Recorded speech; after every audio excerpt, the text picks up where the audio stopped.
What's up, gang? Welcome back to another episode of Principles, a practical fat loss forever system. This is episode 5. We are in phase 0, chapter 1, preventing failure, and we are still on principle number 1, understand why and how people fail.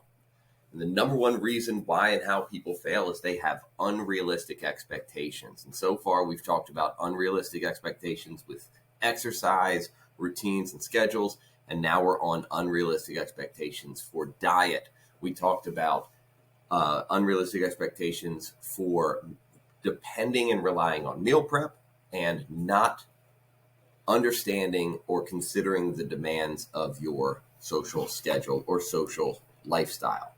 Now we're on diet mistake number 3, not considering your family's wants, needs, and preferences when you come up with your diet plan or how well you're able to stick to a diet plan. So if we're talking about John was in his 50s, 300 pounds, wanted to lose 50 pounds in about 6 months, was going to do meal prep every Sunday. We talked about why that failed. Was going to not eat after 7 p.m. We talked about why that failed. Not to drink any alcohol. We talked about why that failed during the social demands part of it. He was going to not eat any bad carbs.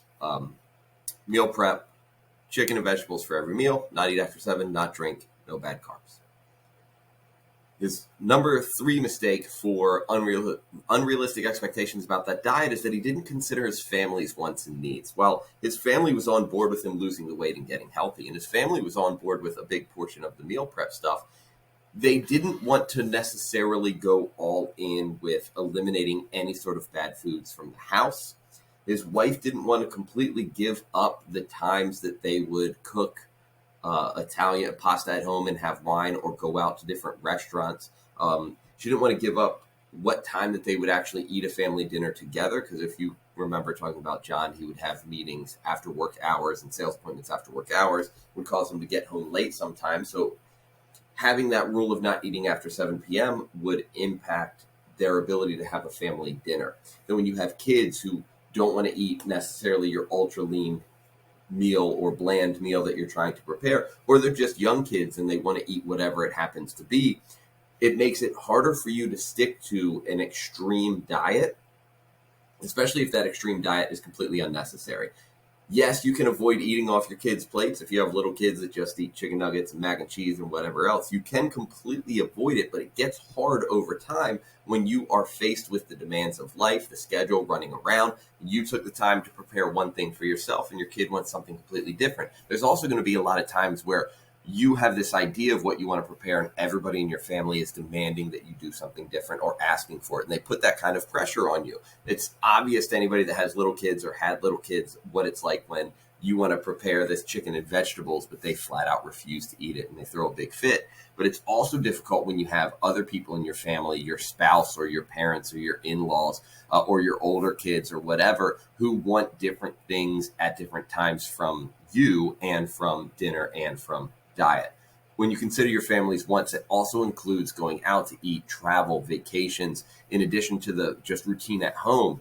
What are you keeping in the pantry? What are you keeping in the refrigerator? If you're meal prepping on Sundays for the week for yourself, what about your spouse or your partner or your kids and preparing meals for them during the week? And how is that actually going to impact you, your schedule, your energy, and your ability to avoid the foods that you're making or modify the foods that you're making to make them happy?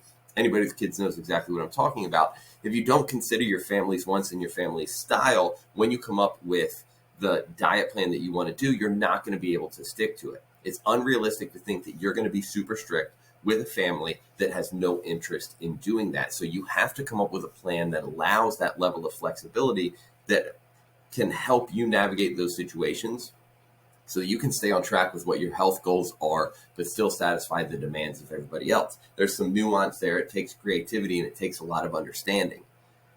Don't make the mistake of thinking that you can discipline and willpower your way through your family's pressure, positive or negative, and your family's demands and lifestyle that they are going to live. When you come up with your diet strategy, it has to consider all of those things in order for you to actually execute it in a way that's going to be manageable over the long term. You can't just flat out ignore everything that your family is doing, and then you can't beat yourself up when you give in to the demands of your family.